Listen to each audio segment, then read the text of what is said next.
But only a minute passed before the act melted away like wax in the sun. Alfred lifted his head first. His eyes darted around the room, counting treasures. The widescreen TV. The Persian rug. The grand piano.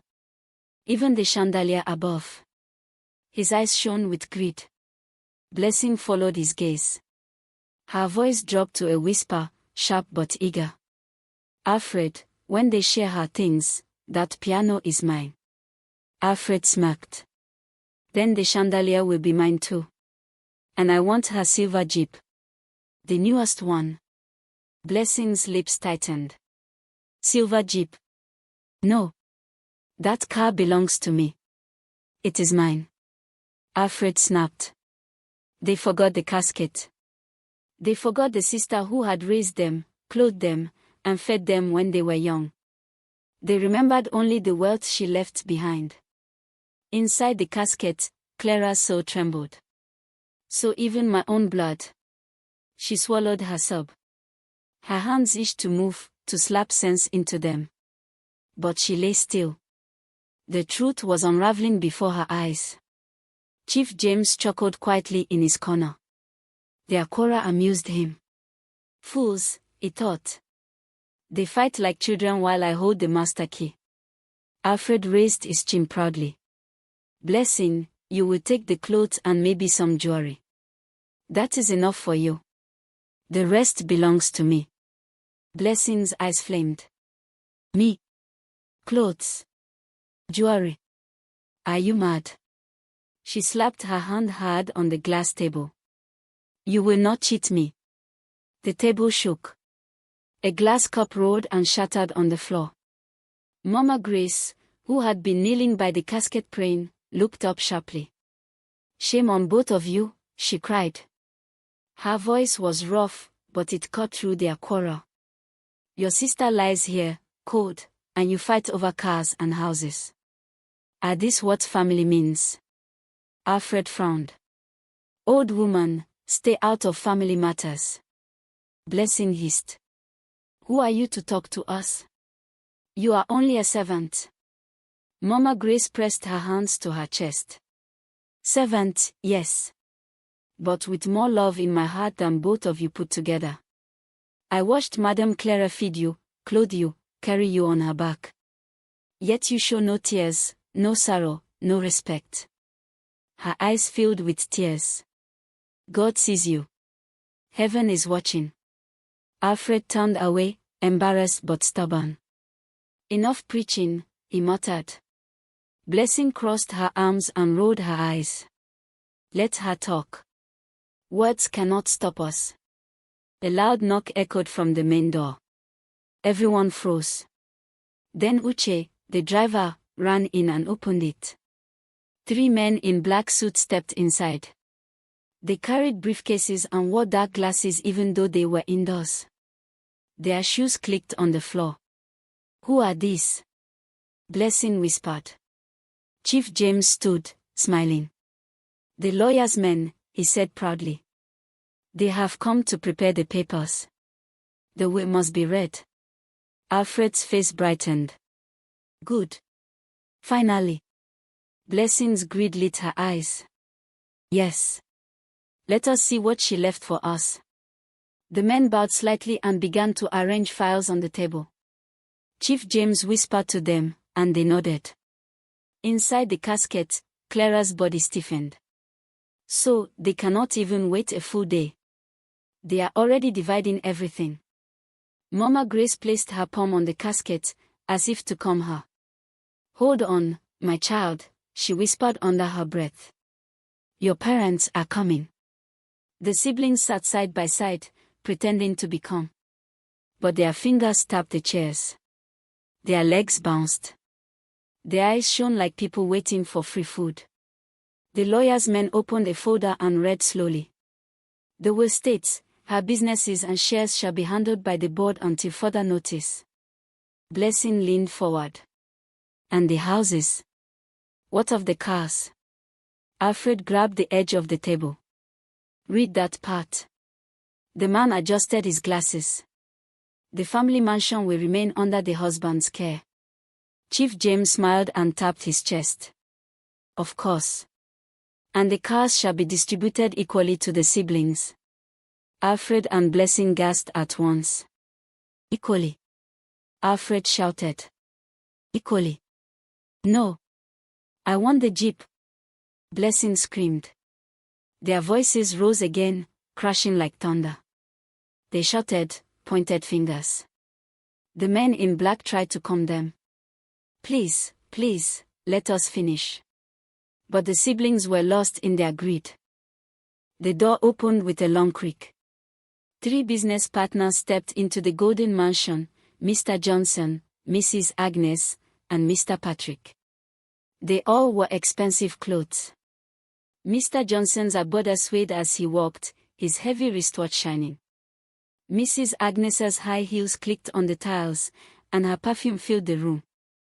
Mr. Patrick carried prayer beads, his long white kaftan spotless.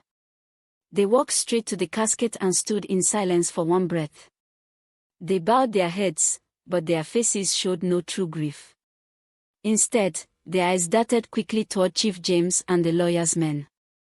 Oh, Mr. Johnson said, shaking his head slowly. Such a great loss.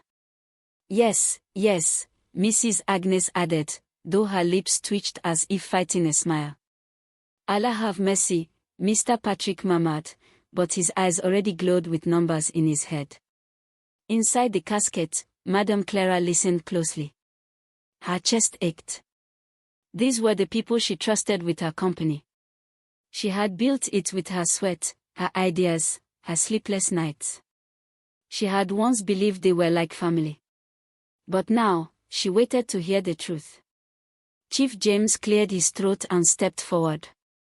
He wore his sad mask again, his voice slow and heavy. Thank you for coming, he said. It is hard for me. But we must face reality. We must plan for the future of the company. The partners nodded eagerly, too eagerly. Yes, yes, Mrs. Agnes said quickly. The company must continue. Her death, oh, so sad, but business cannot stop. Exactly, Mr. Johnson agreed. The shares must be divided properly. No time should be wasted. Mr. Patrick rubbed his beads. It is only fair. Everyone must get their part. Chief James gave a small smile. That is why I asked the lawyer to be here. Tonight, we will discuss how to handle everything. Alfred and Blessing sat by the table, still sulking after their argument. But when they heard the words, shares, and the divided, their heads shot up again. The company too? Alfred asked, licking his lips. Of course, Blessing said. Our sister is gone. We deserve something from it. The partners glanced at them, frowning. Mrs. Agnes raised her eyebrows. Excuse me. You are family, yes. But this is a business. Only partners have rights here. Alfred slammed his fist on the table. Lies. We are her blood. Blessing crossed her arms. If you think you will take everything, we will not allow it. The partners exchanged sharp looks. The air in the room grew hot, filled with greed on all sides. Mama Grace stood near the casket, her heart breaking. She could not hold it anymore. Her voice burst out like thunder. Shame. Shame on all of you. Everyone turned toward her, surprised.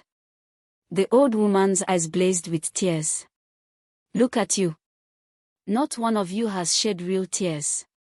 Not one of you has prayed for her soul. You sit here, tearing her wealth apart like vultures on a carcass. Quiet, old woman, Mr. Johnson snapped. Mind your tongue, Mrs. Agnes warned.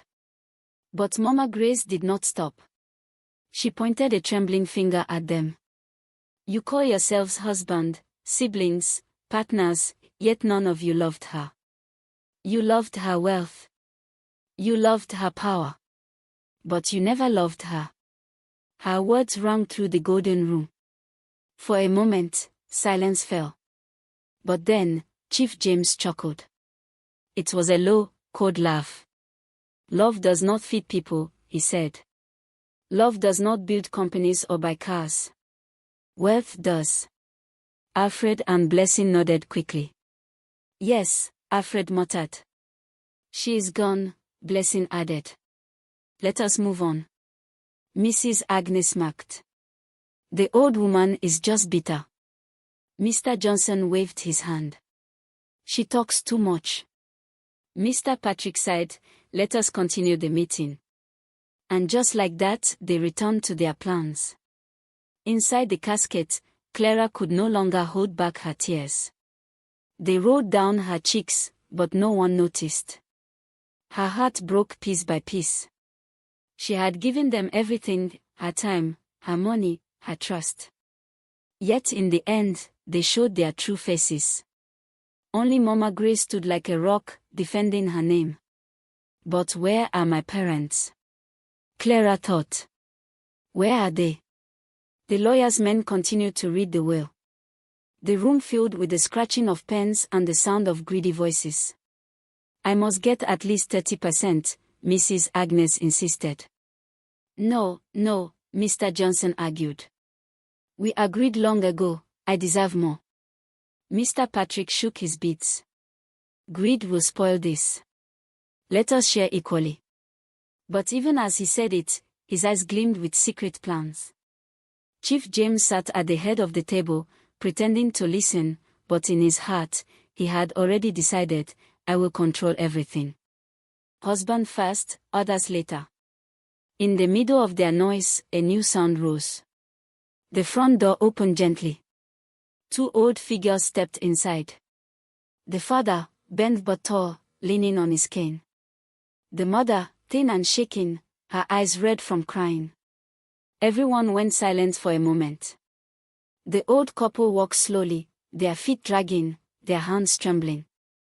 When they saw the casket, the mother gave a cry so loud and painful it filled the whole mansion. My child. She fell to her knees, her hands on the casket, her tears pouring like rain. The father's cane dropped as he bent beside her. His hands shook as he touched the wooden box. My daughter, my jewel, why so soon? The old couple wept as if their hearts were torn out. Their bodies shook. Their voices cracked.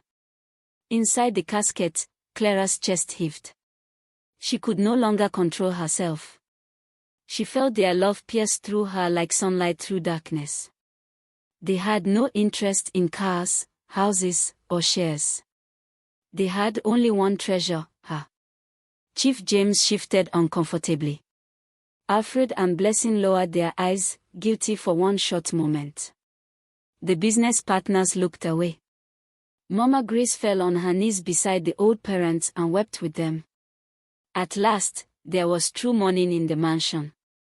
The father pressed his forehead against the casket. She was our joy. She was our pride. She carried this family on her back. Why? Why did it have to be her?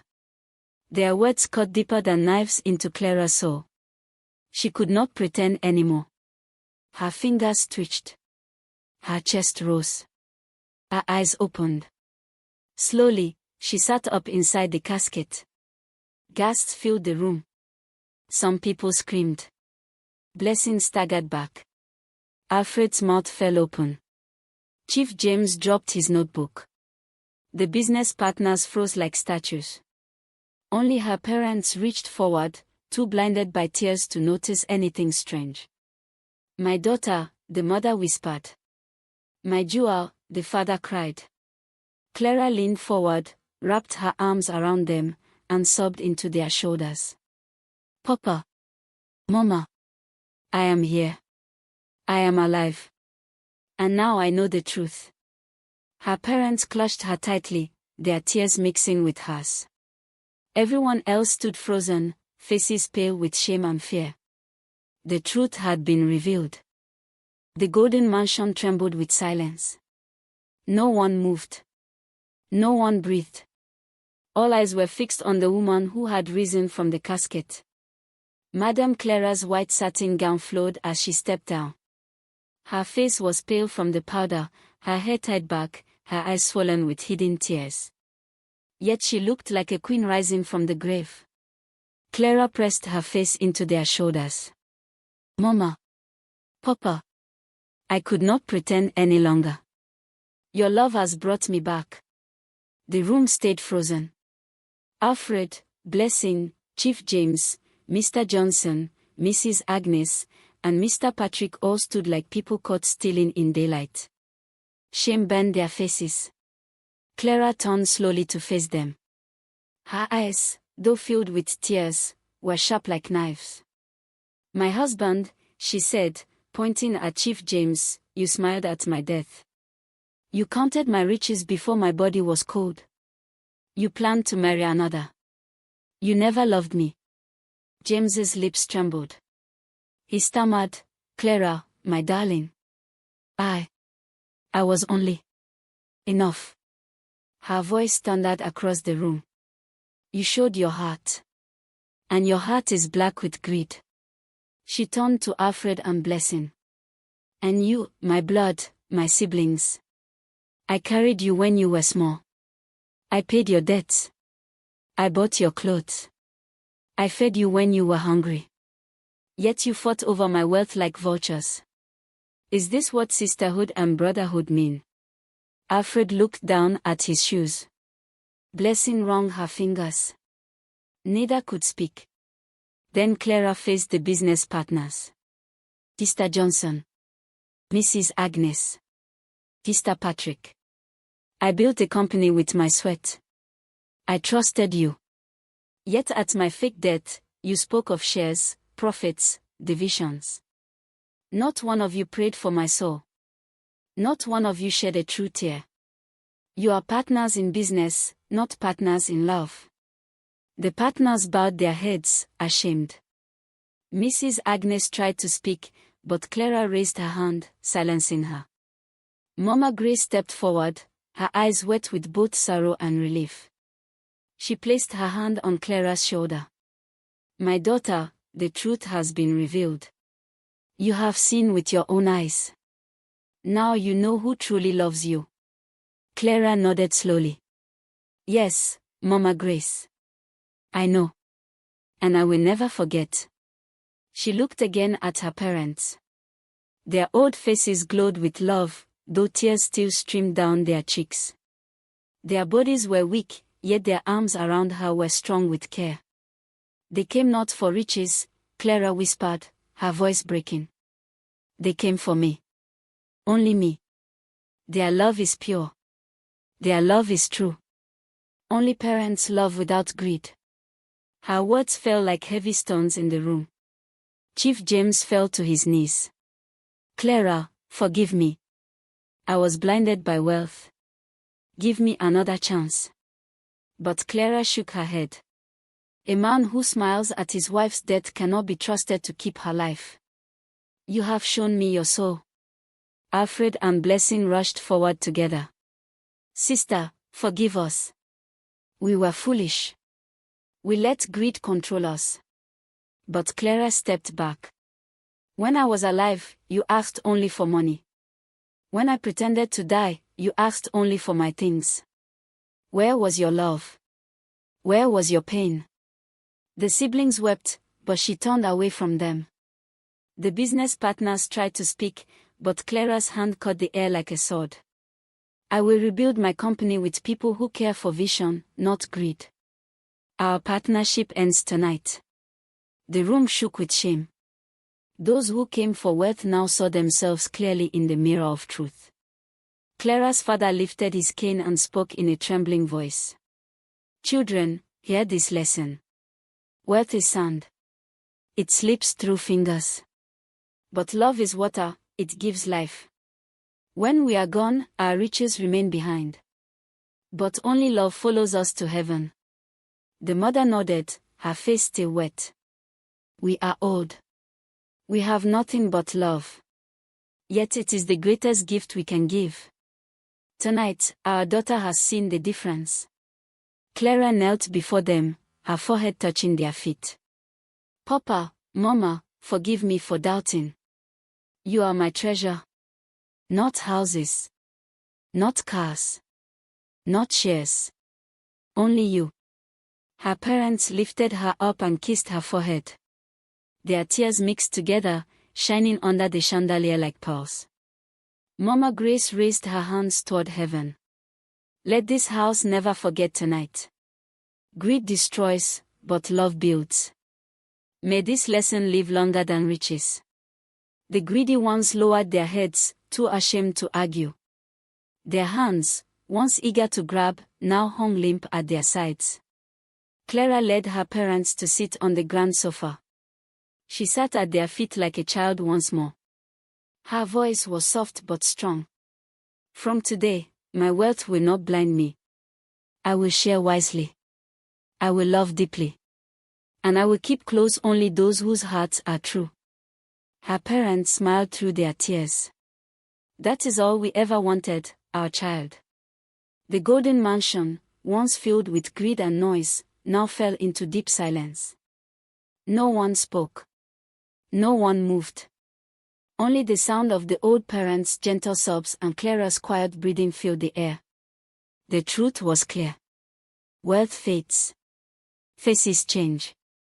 Friends betray. Even siblings and spouses can fail.